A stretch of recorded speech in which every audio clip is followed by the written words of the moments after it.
We're going to move on now to our GMA cover story and those two big headlines on the COVID-19 vaccine. The CDC updating its recommendations for pregnant women, and earlier Dr. Fauci confirming that the FDA will soon authorize that third dose of the vaccine for immunocompromised people.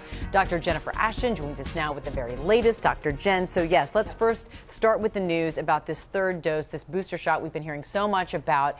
Who specifically will be eligible or should get the shot? Well, we have to wait and see over the next day to 2 days, of course. But in general, that term weakened immune system or immune compromised, we think of some major groups: people with organ transplantation, people undergoing chemotherapy for cancer, or people living with HIV, AIDS, or who have an autoimmune condition or on suppressive medications. But we also have to remember pregnancy is immune compromised condition, and so is older age. So we have to wait and see exactly who gets into that criteria initially. And speaking of pregnant women, new recommendations for them as well, that they should absolutely get this vaccine. A lot of pregnant women were really on the fence about this or deciding not to get vaccinated, and we're hearing now that they should. Right. So last week we heard the OBGYNs, the top professional organizations, imploring women to get that vaccine in all stages of pregnancy. Then just yesterday we heard the CDC director urging women who are eligible in all 3 trimesters, women who are considering being pregnant,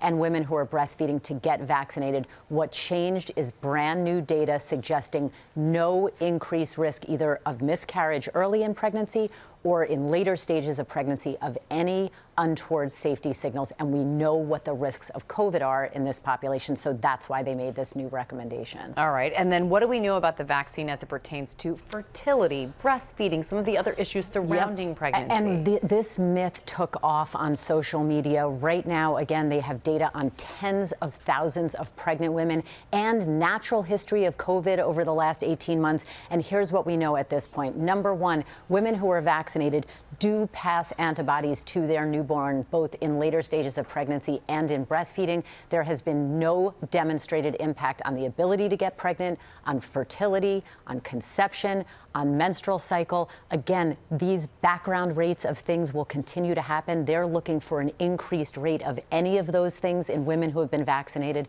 and so far there has been no indication of such. So can things happen by coincidence? Yes, but there is no evidence, no proof that there's an increased risk. So the benefits far outweigh any potential and risk. You're not only protecting yourself, but your unborn child. Absolutely. All right, Dr. Jen, thank you very much.